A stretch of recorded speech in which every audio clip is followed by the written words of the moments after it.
ஸ்ரீமதி ராமானுஜாய நமக. வசுதேவசுதம் தேவம் கம்சச்சாணூரமர்தனம் தேவகீ பரமானந்தம் கிருஷ்ணம் வந்தே ஜகத்குரும். நாள்தோறும் பகவத்கீதையில் பகவான் போன ஸ்லோகத்தில், அதாவது 5வது அத்தியாயத்தில் 10வது ஸ்லோகத்தில் ஒரு 3 சந்தேகங்களுக்கு பதில் சொன்னார். அதாவது சங்கம் தியக்த்வா கரோதி, நான் தான் செய்கிறேன் அப்படின்ற அந்த எண்ணத்தை விடுறது சரி, பலத்தை கூட விடணுமா அப்படின்னு சொல்லிட்டு அந்த இடத்துல தான் பகவான் பலத்தையே விட வேண்டாம், பயன் வேண்டவே வேண்டான்னு சொல்ல, உயர்ந்த பயனாக இருக்கட்டும், ஆத்மா உண்மையாக உணரணும், பகவான் அடையணுன்ற போகிற உயர்ந்த பயனாக இருக்கட்டும்னு பகவான் சொல்கிறாரு.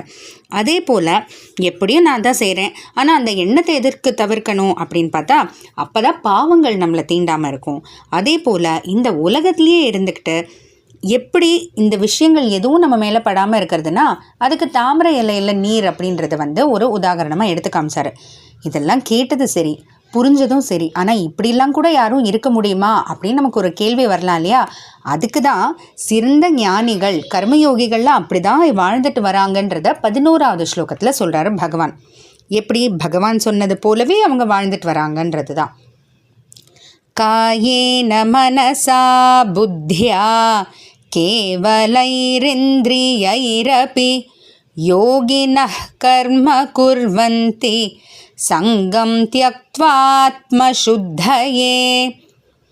காயேன உடலால், இந்த உடம்பால், மனசா மனத்தால், புத்தியா புத்தி உறுதியால், இது 3தாலையும், அதை தவிர கேவலைஹி இந்திரியைஹி, கேவலைஹி இந்திரியன்னா இந்த கேவலன்றது நம்ம தமிழில் சொல்லக்கூடிய கேவலை இல்லை, இது சமஸ்கிருதத்தில் கேவலைஹி இந்திரியைஹி அப்படின்னா வேறு எந்த ஒரு எண்ணமும் இல்லாத, அதாவது என்னுடையது அப்படின்ற அந்த எண்ணம் இல்லாமல், எனக்குன்ற அந்த எண்ணம் இல்லாமல், புலன்களை அந்த போல் அப்படி ஒரு நிலையில் இருக்கக்கூடிய புலன்களை யோகினக கர்ம குர்வந்தி, இப்படியெல்லாம் வச்சுக்கிட்டு யோகினக ஞானிகள் கர்மயோகிகள்லாம் அவங்க செஞ்சுட்டு வர செயல்களெல்லாம் செய்கிறாங்க, அதாவது அவங்க கர்மங்களெல்லாம்.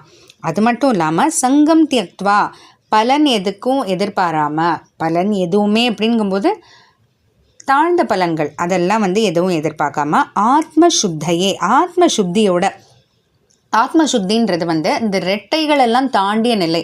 அதாவது ரொம்ப ஒரு வெறுப்பும் இல்லை, ரொம்ப எனக்கு இதுதான் வேணும் அப்படின்ற அந்த ஒரு ஈர்ப்பும் இல்லாமல், அதே போல் வெற்றி தோல்வி இந்த போல் ரெட்டைகளெல்லாம் தாண்டின அந்த நிலையில் இருக்கிறவங்க தான் யோகிகள்னு சொல்கிறது உண்டு, ஞானிகள்னு சொல்கிறது உண்டு. இவங்க எல்லாம் இது போல தான் செஞ்சுட்டு வராங்க அப்படின்ட்டு. இதுக்கு முக்கியமான காரணம் பகவான் இதில் என்ன எடுத்து சொல்கிறாருன்னு பார்த்தீங்கன்னா, காயேன மனசா புத்தியா இந்திரியைஹி, அதாவது மனசால் புத்தியால் நம்ம உடலால் தவிர புலன்களால், இது எல்லாமே ஒரே விஷயங்களை நோக்கி செயல்படணும்னு பகவான் சொல்ல வர்றாரு. இதில் மனசு புத்தின்னு தனித்தனியாக சொல்கிறாரு, ரெண்டும் ஒன்று தான் அப்படின்னு பார்த்தா இல்லை. ஏன்னா நம்ம மனசில் நினைக்கிறது எல்லாமே நம்ம செஞ்சிடுறது இல்லை இல்லையா? நம்ம மனசில் பல விஷயங்கள் ஓடும், ஆனால் அது எல்லாமே நம்ம செய்கிறோமா? இல்லை. அந்த மனசில் நினைக்கிற ஏதோ சில விஷயங்களை உறுதியாக நம்ம செய்யணும் அப்படின்ட்டு உறுதி கொள்கிறோம். அந்த விஷயங்களில் தான் நம்ம செயல்பாடில் இறங்குறோன்றதுனால மனசு வேற புத்தி வேற. அது புத்தின்றது உறுதின்னு கூட சொல்லுவாங்க. அப்போது மனசில் நினைக்கிறது தான் நல்ல விஷயமாக நினைக்கணும், அதுலேயே உறுதி கொள்ளணும், அதையே நம்ம உடலால் செயல்படணும், வாயால் செயல்படணும் அப்படின்றது தான்.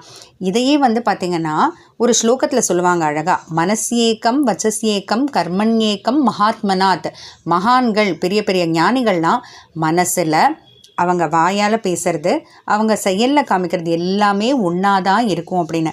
இதை தான் ஆண்டாள் திருப்பாவையிலையும் வாயினால் பாடி மனத்தினால் சிந்திக்க தூமலர் தூவி தொழுது அப்படின்னு. ஏன்னா இந்த ஒரு சுத்தம் வரணும் அப்படின்ட்டு பகவான் சொல்கிறாரு. இந்த ஒரு சுத்தம் அப்படின்னா நம்ம வெளி உடம்பில் இருக்கிற சுத்தம் இல்லை, அது நம்ம தினம் செய்கிறது தான். இந்த மனசளவில் அந்த ஒரு உறுதி வேணும் இல்லையா? மனசில் நினைக்கிறதையே வாயால் பேசணும், அதையே செயல்முறையில் செய்யணும். அதுக்காக என்ன வேணாலும் மனசில் நினைஞ்சு என்ன வேணாலும் செய்யலான்றதில்ல, நல்ல விஷயங்களை நினச்சி ஆத்மாவை பற்றியே நினச்சி அதை பற்றியே பேசி அதை பற்றியே அதை நோக்கியே செயல்படணும். ஏன்னா எப்போ நம்ம ஆத்ம விஷயங்களுக்காகனே செயல்படுறோமோ அப்போவே தன்னலமற்றமான விஷயங்களாக தான் இருக்கும். ஏன்னா ஆத்மான்றதே உடம்புலேருந்து வேறுபட்டது இல்லையா? அப்போவே நம்ம எப்போ நமக்காக இல்லைன்றோமோ அது தன்னலமற்றமான ஒரு விஷயங்களாக இருக்கும், நல்ல விஷயங்களாக தான் இருக்கும். அப்போவே நமக்கு ஆத்ம சுத்தி ஏற்பட்டுரும். அப்போது அந்த ஒரு நிலையில தான் எல்லாரும் கர்மயோகி, ஞானி, மகாத்மா அப்படின்லாம் சொல்லப்படுறாங்க.